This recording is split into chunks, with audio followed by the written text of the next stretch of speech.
В Москве в Институте мировой литературы прошел научный семинар, посвященный 110-летию со дня рождения нашего земляка и большого знатока якутского героического эпоса «Аланхо» Иннокентия Васильевича Пухова. Наталья Сазонова продолжит.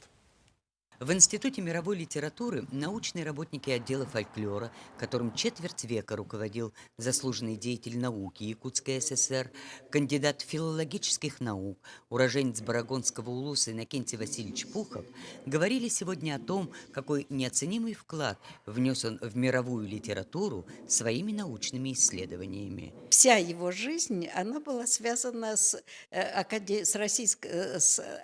наук СССР, с Институтом мировой литературы, где он занимался эпосом народов СССР. Ну, прежде всего, якутским эпосом, а также эпосом других тюркоязычных и монголоязычных народов. И занимался очень успешно.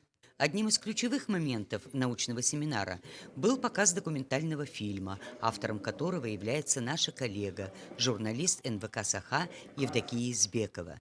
Изучив весь творческий путь знаменитого фольклориста, она сделала акцент на основных направлениях его работы. Это сравнительный анализ якутского Аланхо и героического эпоса Алтая славянских народов.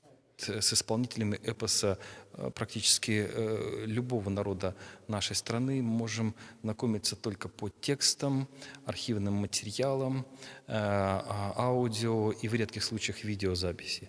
Огромное вам спасибо за то, что вообще смогли приехать, за то, что вы делаете. И еще один интересный факт. Библиотеку отдела фольклора Института мировой литературы пополнила сегодня только что вышедшая монография Евдокии Избековой «Числительные в Аланхо». Наталья Сазонова, Евгений Петров, НВК «Саха», Москва.